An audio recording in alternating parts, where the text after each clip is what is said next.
Hi, I'm Rob and this is Gems of War. In this video I'm going to give you my opinion on what I think is good and bad in the Soulforge this week.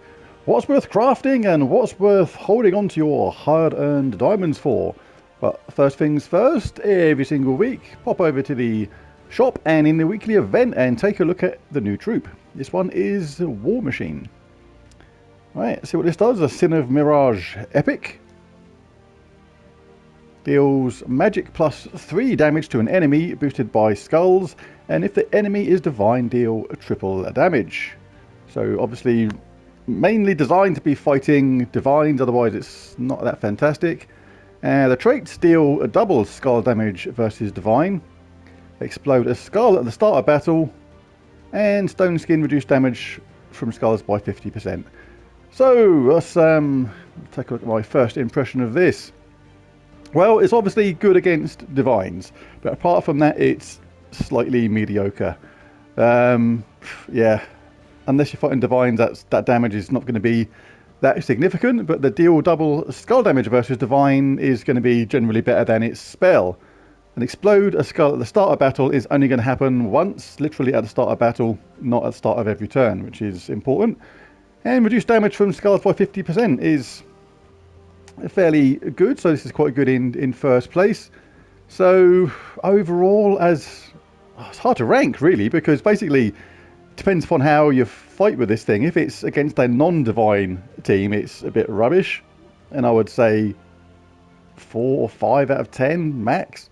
But if you're fighting a divine team, that does change quite a bit, because that triple damage is going to be good, and that double skull damage is going to be really good as well. So a 6 or 7 if you're fighting a divines, a 4 or 5 out of 10 if you're not, is how I rank this. But always worth grabbing anyway, and if you can, grab it all the way up to Mythic, because that way you then get even more glory keys. You get another troop up to level 20, which is going to aid the power levels of your kingdoms eventually, and more besides. So grab that all the way up to 20 if you can. And then when you've done that, Spoils of War is always worth picking up. Only 180 glory if you have excess, and you can grab 10 of these, which will cost you 1800 glory, but you get more event keys, more gold, more souls, and you've got to spend that glory on something, so why not? Right, onto the Soulforge itself. Let's take a look at the weapons first. Alright, I've got all of these, so I've got to try and work out which ones are not here all the time, because there's some which are here literally constantly. Alright, Doomed Magi is not here all the time, and this creates 4 brown gems, plus 1 gem per temporary level, then gives magic plus 1 armor to all purple allies. If the enemy has a Doom, eliminate all armor from a random enemy. So there's a lot going on with that spell, and unless you can get it tempered up and get it powered, then create 4 gems is more likely to set up the opposition than do you any good.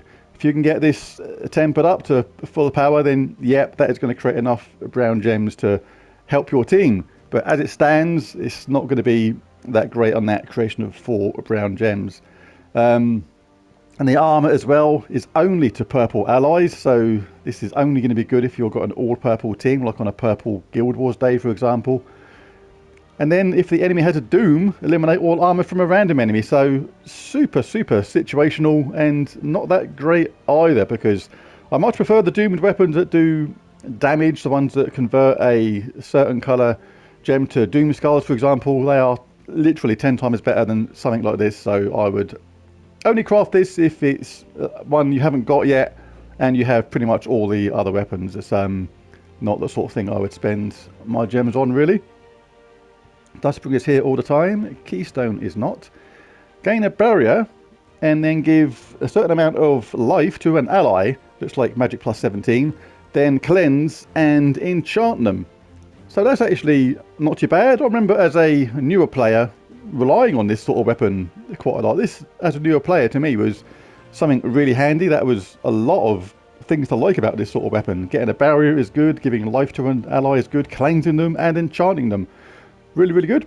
If you're a newer player, this is the sort of thing that I found really handy as a early player in the game.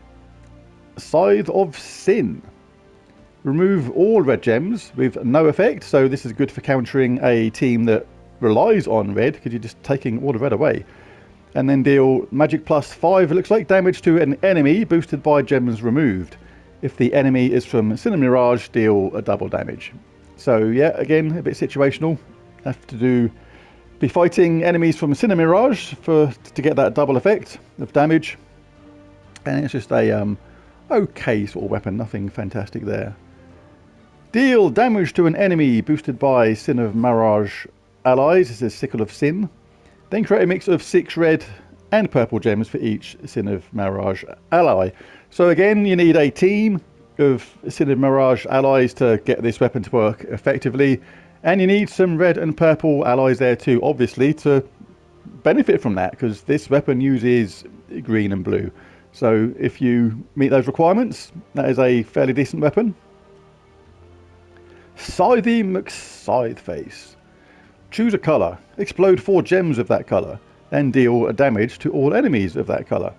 So, you choose a colour and explode 4 gems. And you have to match them to an enemy, and then the enemies have to be all of that colour to get that damage. Yeah, that is not that great. The explosion of gems can be good mana generation. It can do okay damage if you happen to have a lot of enemies on the opposition that use the same colour. So again, in the right in the right situation, that could be good, but most of the time will not. Jack-o'-lantern. Inflict 1 to 4 status effects on an enemy and explode 4 gems of their colour.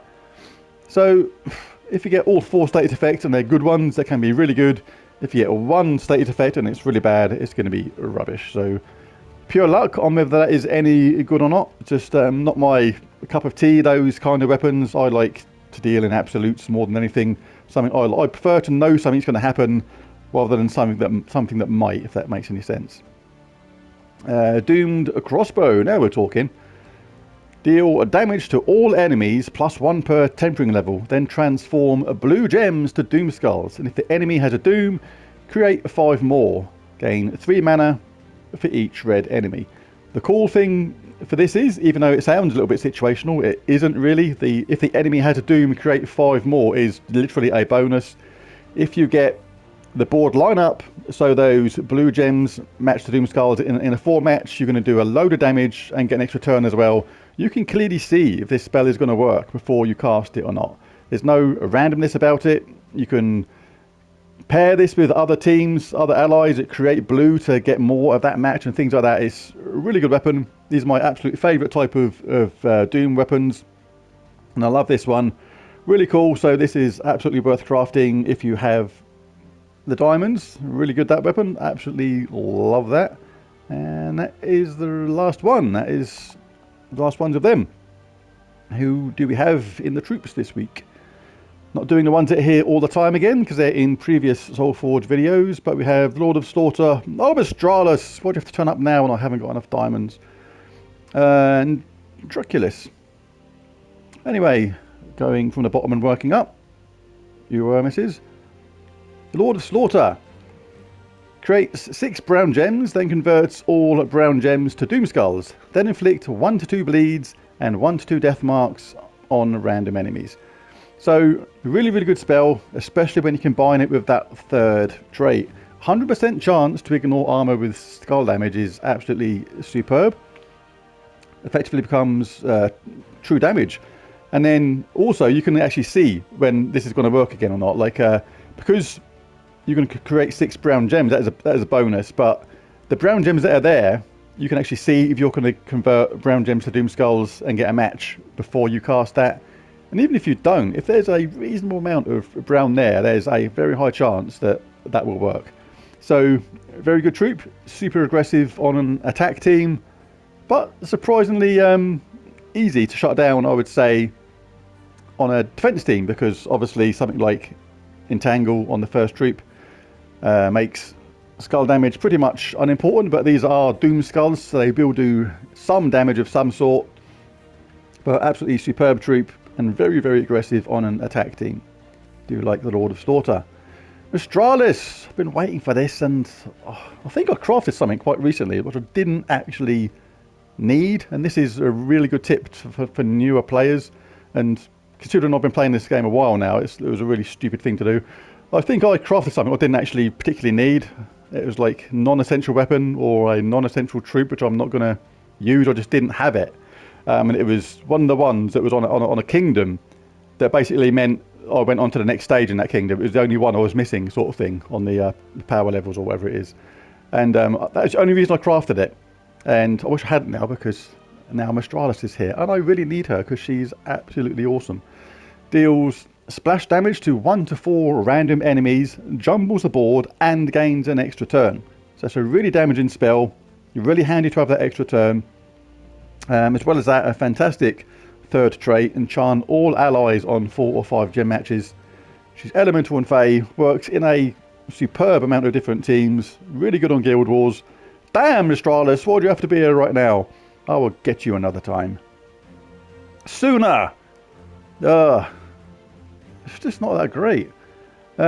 Steals life, which sounds good because basically you take it from them, which is effectively true damage, and give it to yourself. From the 2 weakest enemies, then steal 8 magic from the 2 strongest enemies. The bad thing about stealing it from the 2 weakest enemies is if they were nearly dead anyway, like on 10, 20 life, that's actually not that much damage. So the chances are most of the time you're not going to be actually using that to its true potential. So, and steal 8 magic from the two strongest enemies is not fantastic either. All round, it's just not a very good spell. And Sooner, sorry, you look alright, but it's not that great. And last one is Draculus. Not too bad this, I actually quite like this kind of spell. Steals life from all enemies, so that is a lot of life steal, which then gets added to your own life, which makes you super tanky. So, yeah, that's it. That's literally the spell. That is literally all it does. Does have its uses in some teams. It's not a top tier mythic for me, nowhere near it. It's just pretty decent. And gain 8 life when I deal skull damage is pretty decent. And obviously the type of troop this is, it's going to be immune to poison, disease, lycanthropy, and the death mark. And reduces damage from skulls by 25%. So fairly decent, just not exceptional. So who gets my super coveted, amazing, alluring, miraculous, mythic craft of the week?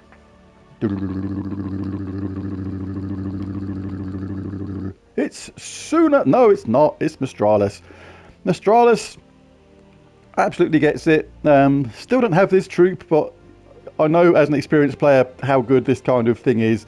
I've seen her in action many times in Guild Wars, and it's absolutely superb. Cannot wait to get her. I hope I'll get her. If I'll go crazy on getting diamonds this week if I can. Still got some keys to open and things like that. If I get lucky on my diamond drops, I may be able to get her this week, and he's hoping that I do because she's really good. And gets my mythic craft of the week. So there's my Soulforge review. I've got my event team coming up today in a couple of hours, so check that out too later on. But there it is. Thanks for watching, and catch you again next time. Bye for now.